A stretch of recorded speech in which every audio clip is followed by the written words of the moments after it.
Hello dear friends, I am Dr. Shravya, consultant fertility specialist here at 49 Hospital, Secunderabad. So ఇవాళ మనం IVF in vitro fertilisation అనగా test tube baby గురించి అసలు ఈ ప్రొసీజర్లో step by step ఏం జరుగుద్ది, ఎన్ని హాస్పిటల్ విజిట్స్ ఉంటాయి, ఎలాంటి బ్లడ్ టెస్ట్స్ ఉంటాయి అండ్ మనకి రిజల్ట్ ప్రెగ్నెన్సీ పాజిటివ్ ఎన్ని రోజులకి తెలుస్తుంది అనే దాని గురించి తెలుసుకుందాం. సో అసలు ఐవీఎఫ్ అనే ప్రొసీజర్ ఈ టెస్ట్ ట్యూబ్ బేబీ ఎవరికి ఇండికేటెడ్, ఎవరిలో చేస్తాం, ఎవరికి అడ్వైస్ చేస్తాం అంటే first thing male factor, female factor. అంటే మగవాళ్ళకి సమస్య ఉన్నవాళ్ళు లేదా ఆడవాళ్ళకి సమస్య, ఏ రకమైన సమస్యలకి ఐవీఎఫ్ చెప్తాము అనే దాని గురించి తెలుసుకుందాం. సో మేల్ ప్రాబ్లమ్స్ ఏంటంటే సివియర్ ఆలిగోయాస్టినోటెరటోజూస్పర్మియా అంటాం, అంటే సివియర్ ఓట్స్. సో కౌంటు, కదలికలు, నార్మల్ ఫార్మ్స్ మూడు చాలా తక్కువ శాతంలో ఉంటే వాళ్ళకి ఐవీఎఫ్ అడ్వైస్ చేస్తాం. ఇదే కాకుండా అజూస్పర్మియా అంటాం, అంటే కౌంట్ అసలు జీరో, నార్మల్గా సెమెన్ శాంపుల్ వీర్య కణాల అనాలిసిస్లో కౌంట్ జీరో ఉండి బట్ వాళ్ళకి కింద బీజాల నుంచి స్పర్మ్స్ ఎక్స్ట్రాక్ట్ చేసినప్పుడు కూడా ఐవీఎఫ్ అడ్వైస్ చేస్తాం. ఇదే కాకుండా ఆడవాళ్ళకి రిలేటెడ్ సమస్యలు అంటే ఒకటి కామన్గా చేసేది ఏంటంటే ట్యూబల్ బ్లాక్. ఇప్పుడు ఇది గర్భసంచి, ట్యూబ్స్, అండాశయాలు. సో ట్యూబ్స్ బ్లాక్ అయి ఉంటే రిలీజ్ అయిన ఎగ్ ఇటు గర్భసంచిలోకి రాలేదు.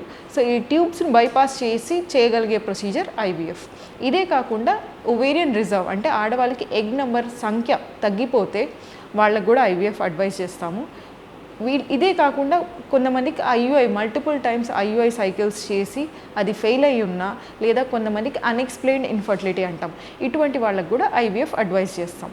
సో ఈ ఐవీఎఫ్ ప్రొసీజర్ అంటే టెస్ట్ ట్యూబ్ బేబీ పద్ధతి ప్రొసీజర్లో ఎలా ఉంటుందంటే కపుల్, భార్యాభర్తలు హాస్పిటల్కి డే 2 రోజు రమ్మంటాం. అంటే పీరియడ్స్ నెలసరి వచ్చిన తర్వాత రెండవ రోజు హాస్పిటల్కి వచ్చిన తర్వాత స్కానింగ్ ఉంటుంది ఆడవారికి.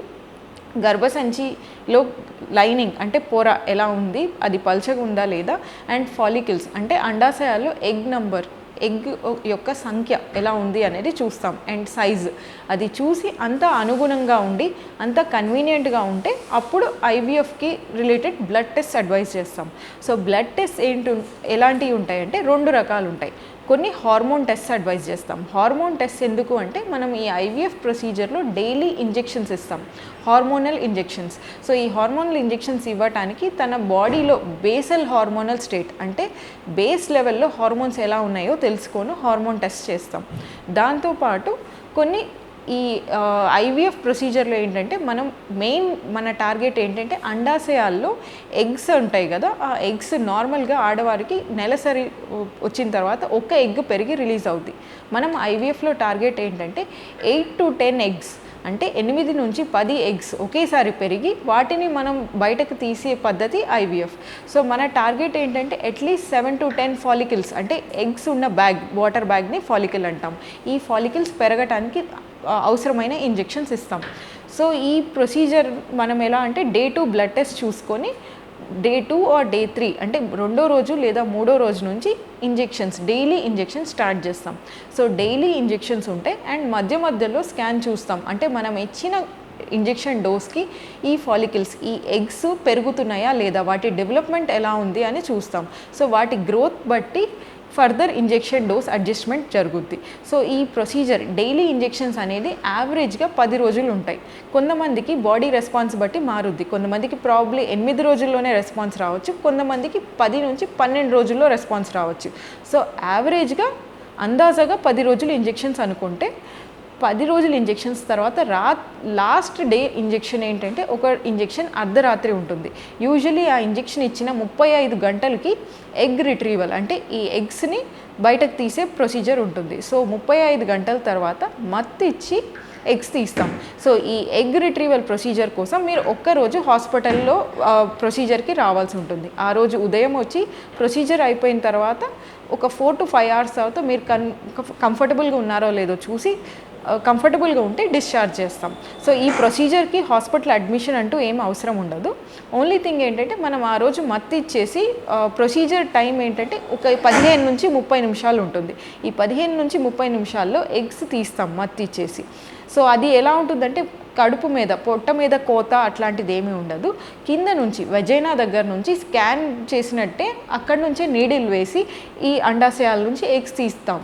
సో తీసిన ఎగ్స్ని స్పర్మ్స్తో అదే రోజు ఫర్టిలైజ్ చేస్తాం. సో ఈ ఫర్టిలైజేషన్ పద్ధతులు 2 రకాలు ఉంటాయి, ఐవీఎఫ్, ఇక్సీ. సో ఫర్టిలైజేషన్ పద్ధతే మారుద్ది.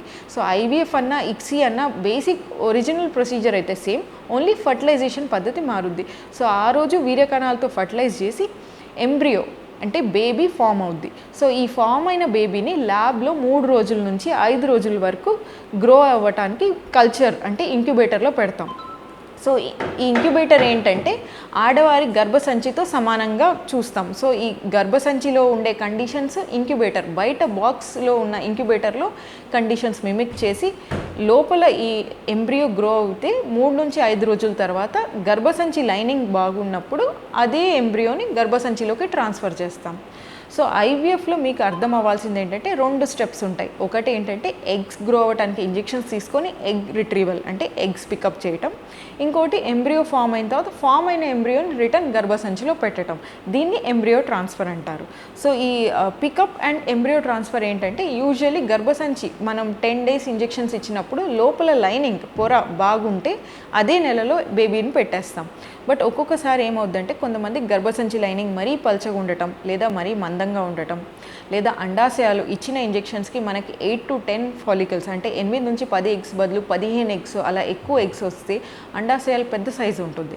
సో అప్పుడు వాళ్ళకి అదే నెల ట్రాన్స్ఫర్ చేస్తే కంఫర్టబుల్ ఉండదు కాబట్టి ఆ నెల ప్రొసీజర్ క్యాన్సిల్ చేసి పై నెల ట్రాన్స్ఫర్ చేస్తాం. దాన్ని ఫ్రోజన్ ఎంబ్రియో ట్రాన్స్ఫర్ అంటారు.